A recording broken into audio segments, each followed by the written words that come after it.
memprotes warga desa Aji Bahu, Kecamatan Biru-Biru, Kabupaten Deli Serdang juga telah melaporkan pabrik kelapa sawit yang limbahnya diduga mencemari areal persawahan mereka ke kelurahan setempat. Nah pemirsa, persoalan sampah ternyata masih saja menjadi polemik di Indonesia, khususnya di ibu kota Jakarta. Selain sampah rumah tangga, sampah plastik yang paling serius mendapatkan perhatian. Saudara, lantaran telah mengakibatkan 3 bocah terluka bakar, Dinas Lingkungan Hidup Kabupaten Bekasi menghentikan aktivitas pembuangan limbah ilegal di sebuah lahan yang terletak di Kampung Glencong, Desa Segara Makmur. Warga di sekitar Kelurahan Tugu Selatan, Kecamatan Koja, Jakarta Utara mengeluhkan kondisi air tanah di lingkungan tempat tinggal mereka yang terasa asin. Selain asin, air tanah ini juga menyebabkan gatal-gatal. Warga pun berharap Pemprov DKI Jakarta dapat mengambil tindakan untuk mengatasi masalah ini.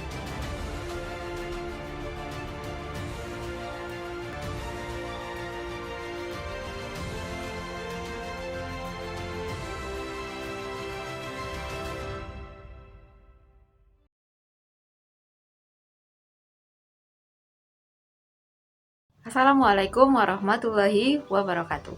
Perkenalkan, nama saya Alicia Rahmadini dari kelas 20A Prodi PGSD Universitas Riau. Di video kali ini saya akan membahas materi tentang pencemaran tanah. Sebelum itu saya akan memberitahukan terlebih dahulu poin-poin yang akan saya bahas dalam video kali ini. Yang pertama adalah pengertian dari pencemaran tanah, lalu penyebab terjadinya pencemaran tanah, jenis polutan tanah dan contohnya, akibat dari pencemaran tanah, penyakit yang ditimbulkan dari pencemaran tanah, cara mencegah dan juga mengurangi polusi tanah tersebut.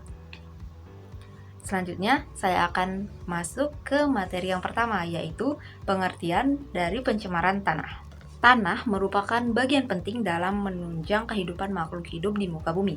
Seperti yang kita ketahui, rantai makanan bermula dari tumbuhan. Manusia, hewan, hidup dari tumbuhan. Memang ada tumbuhan dan hewan yang hidup di laut, tapi sebagian besar dari makanan kita itu berasal dari permukaan tanah. Ketika suatu zat berbahaya atau beracun telah mencemari permukaan tanah, maka ia dapat menguap, tersapu air hujan, dan atau masuk ke dalam tanah. Pencemaran yang masuk ke dalam tanah kemudian terendap sebagai zat kimia beracun di tanah. Zat beracun di tanah tersebut dapat berdampak langsung kepada manusia ketika bersentuhan atau dapat mencemari air tanah dan udara di atasnya. Pencemaran tanah bisa disebabkan limbah domestik, limbah industri, ataupun limbah pertanian. Menjaga kelestarian dari tanah adalah tugas kita semua. Namun, apakah Anda tahu pengertian dari pencemaran tanah itu sendiri? Dilansir dari ilmu geografi, pencemaran tanah adalah sebuah keadaan di mana adanya berbagai macam substansi kimia yang masuk ke dalam lapisan tanah dan mengubah struktur dari lingkungan yang ada di dalam tanah.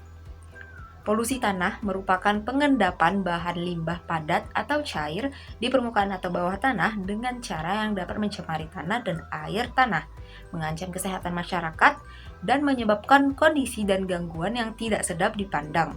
Demikianlah pengertian polusi tanah menurut Kamus Britannica. Selanjutnya saya akan membahas tentang penyebab terjadinya pencemaran tanah.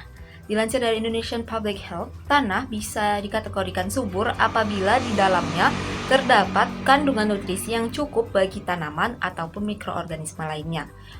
Mayoritas dari pencemaran tanah bisa terjadi karena adanya kebocoran dari limbah pada suatu pabrik, baik itu dilakukan secara sengaja maupun secara tidak sengaja.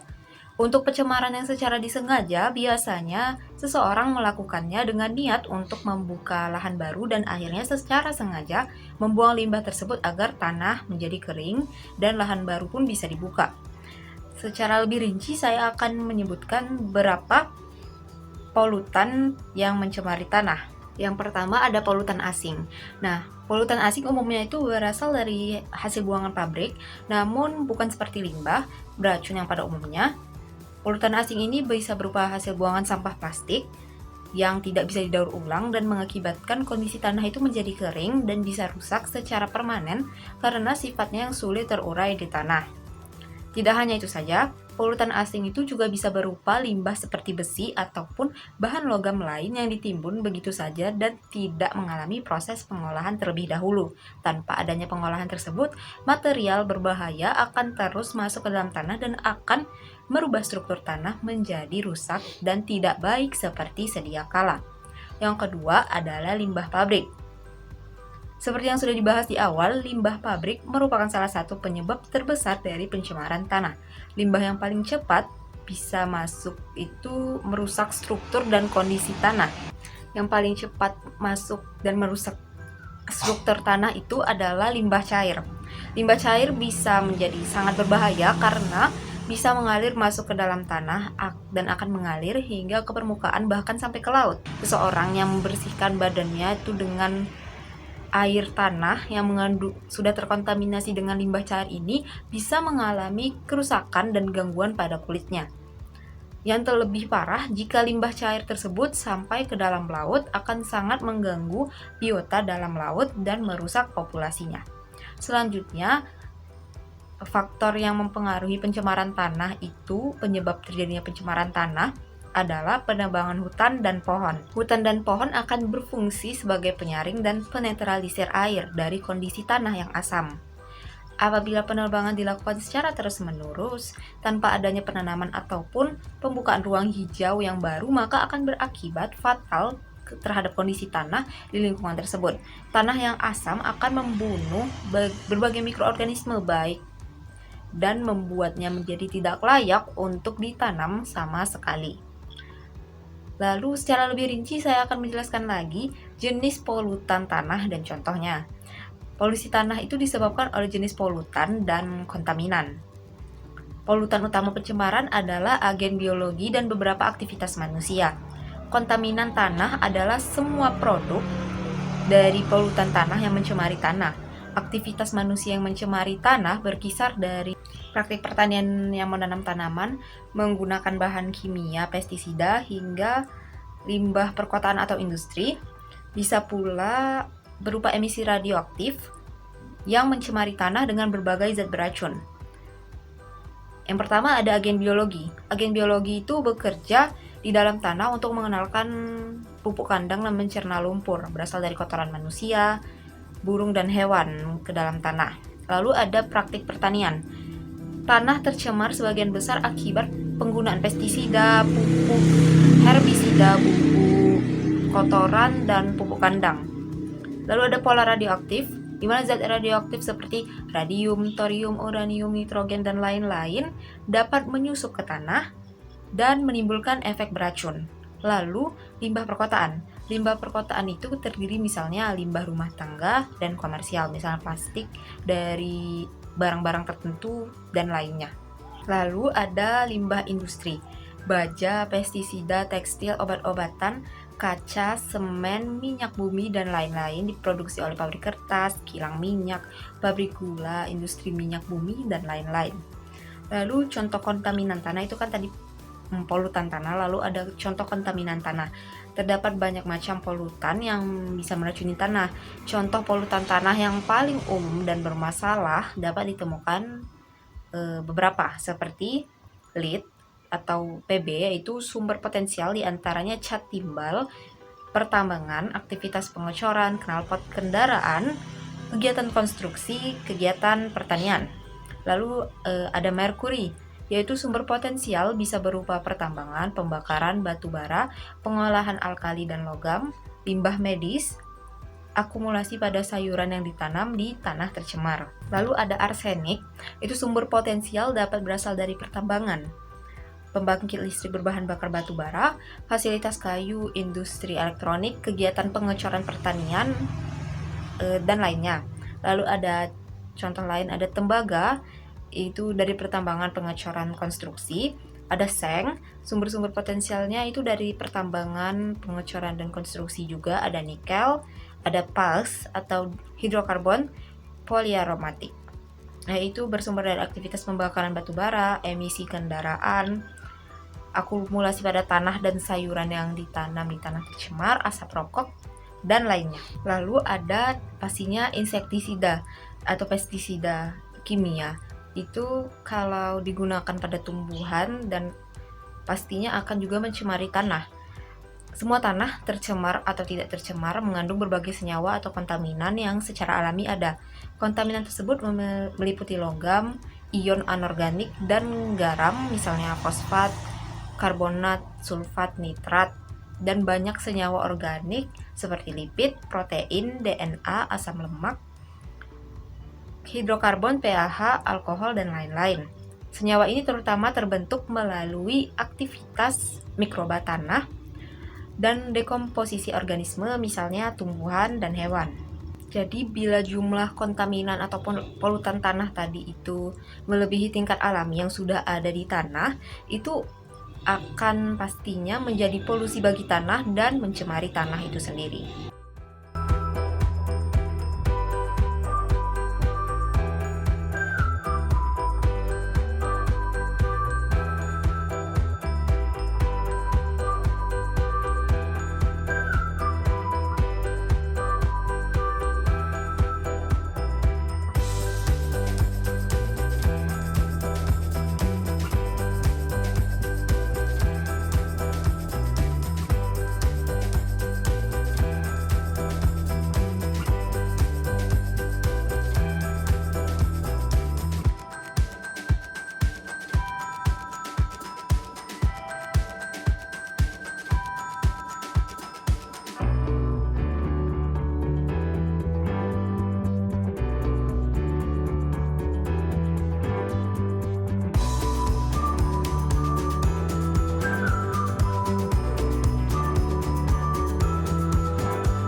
Lalu, apa saja akibat yang dapat ditimbulkan dari pencemaran tanah ini?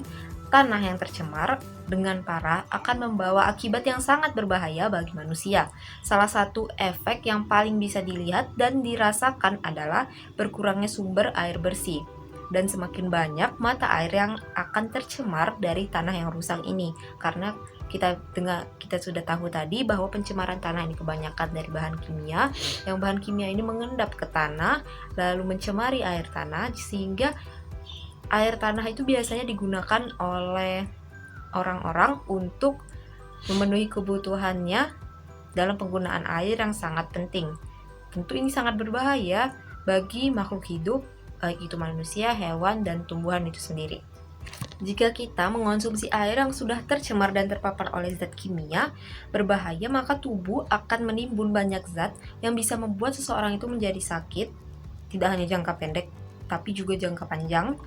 Lalu dampak lain yang akan muncul apabila pencemaran tanah tidak terkendali adalah rusaknya ekosistem yang telah ada. Tanah adalah sebuah lahan yang sangat sensitif terhadap perubahan meskipun hanya sedikit saja kandungan dari zat kimia yang masuk ke dalam tanah itu.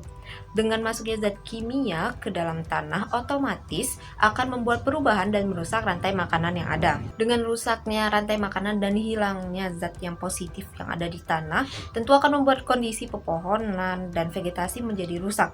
Tanah yang rusak tentunya akan membuat tanaman apapun menjadi sulit tumbuh dan meninggalkan daerah yang kering itu dan gersang, nantinya tidak ada lagi tumbuhan di tanah tersebut. Lalu, apa saja penyakit yang dapat ditimbulkan dari pencemaran tanah ini? Kita sebagai manusia bisa terpengaruh oleh polusi tanah dengan berbagai macam cara, karena secara kesehariannya kita melakukan aktivitas langsung dengan tanah yang berada di sekitar kita. Dilansir dari Lingkungan Hidup, polusi dan pencemaran tanah ini bisa menimbulkan berbagai masalah dan akan menimbulkan kondisi yang lebih serius, misalnya kanker. Adapun penyakit-penyakit yang bisa muncul akibat dari pencemaran tanah ini seperti sakit kepala, batuk dan masalah pernapasan pada paru-paru, iritasi mata, ruam pada kulit. Tidak hanya itu saja, pencemaran tanah yang sudah terlalu parah akan menimbulkan penyakit lain yang bisa muncul dalam jangka waktu yang lebih panjang. Contohnya seperti gangguan syaraf dan menyebabkan Anda menjadi susah untuk berjalan, lalu kerusakan pada ginjal dan sistem pencernaan akibat mengonsumsi air yang tercemar, lalu memicu pertumbuhan kanker pada tubuh karena terdapat banyak mikroorganisme berbahaya yang ada di tubuh akibat dari pencemaran tanah ataupun mengonsumsi air yang sudah terkontaminasi tanah yang tercemar tadi. Kita sudah tahu betapa berbahayanya pencemaran tanah ini.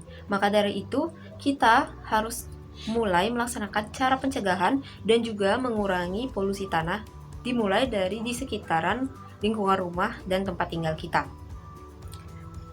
Pertama, kita bisa melakukan terlebih dahulu mulailah dengan memisahkan sampah yang organik dengan yang anorganik. Dengan memisahkan antara sampah yang bisa diolah dan tidak bisa diolah tadi, yaitu organik dan anorganik tadi, kita bisa membantu petugas tempat pembuangan akhir itu untuk menentukan sampah apa yang seharusnya didaur ulang ataupun bisa hancur dan yang tidak mudah didaur ulang, seperti itu.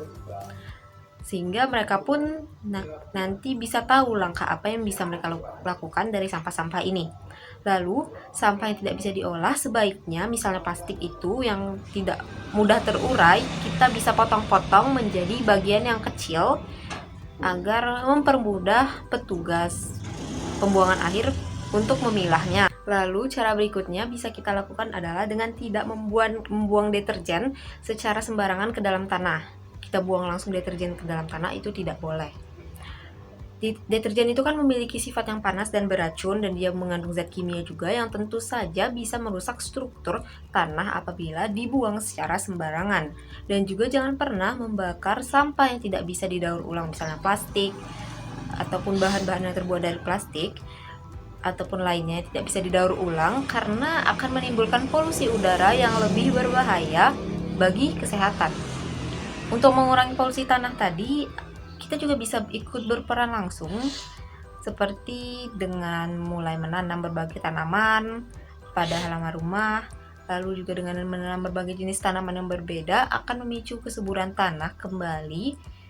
Dan jangan lupa untuk memberikan pupuk yang aman bagi tanah agar kandungan nutrisi dari tanaman yang Anda tanam bisa tercukupi. Dengan kita melakukan penanaman di sekitar rumah, menanam tanaman ataupun pohon di sekitar lingkungan rumah, itu akan membantu agar rumah terasa lebih sejuk dan juga tanaman-tanaman ataupun pohon yang kita tanam tadi akan melakukan tugasnya sebagai penyaring dari air yang masuk di dalam tanah sehingga air tanah di sekitar lingkungan rumah Anda menjadi lebih bersih dan aman untuk kesehatan diri Anda. Selain tadi, cara menanggulangi tercemarnya tanah itu dapat dilakukan dengan melakukan berbagai hal sederhana seperti yang akan saya jelaskan ini. Cara hidup ramah lingkungan ini dapat diterapkan dalam kehidupan kita sehari-hari. Yang pertama, kita kampanyekan atau sebarkan informasi konsep 3R, yaitu reduce, reuse, recycle, dan kita juga harus menerapkannya dalam kehidupan sehari-hari. Lalu kurangi penggunaan pestisida dan pupuk kimia dalam kegiatan pertanian. Lalu hindari membeli barang kemasan karena akan menghasilkan sampah dan berakhir di tempat pembuangan akhir atau TPA yang belum tentu pihak TPA itu dapat mengelolanya dengan baik. Apalagi sampah kebanyakan dari industri rumah tangga atau sampah-sampah rumah tangga itu berbahan plastik dan lain-lain yang sulit untuk terurai. Selanjutnya, pastikan kita tidak membuang sampah di tanah atau membuang sampah sembarangan. Maka buanglah sampah pada tempatnya di tempat sampah. Juga kita perlu di sekitar rumah meletakkan tempat sampah di luar rumah sehingga orang-orang di sekitar rumah tidak membuang sampah sembarangan di pekarangan rumah kita dan tidak mencemari tanah. Selanjutnya, kita bisa dengan membeli produk biodegradable atau yang dapat terurai secara alami di tanah. Lalu berkebun organik dan makan makanan organik yang ditanam tanpa menggunakan pestisida. Lalu kita juga bisa membuat tempat pembuangan sampah yang jauh dari daerah perumahan sehingga tidak mencemari tanah di sekitar lingkungan pekarangan masyarakat seperti itu. Itulah tadi penjelasan materi tentang pencemaran tanah, mulai dari pengertian, penyebab, akibat, penyakit-penyakit yang dapat ditimbulkan dari pencemaran tanah, dan juga cara-cara yang dapat kita lakukan dari rumah untuk menghindari pencemaran tanah. Maka dari itu, mari kita bersama-sama menjaga lingkungan kita, baik itu tanah, udara, air, dan lingkungan sekitar kita agar tetap terjaga dan juga memberikan dampak baik bagi kesehatan diri kita sendiri. Sekian penjelasan dari saya. Jika ada kesalahan maupun kekurangan, mohon dimaafkan. Wabillahi taufiq wal hidayah. Wassalamualaikum warahmatullahi wabarakatuh dan salam sejahtera untuk kita semua.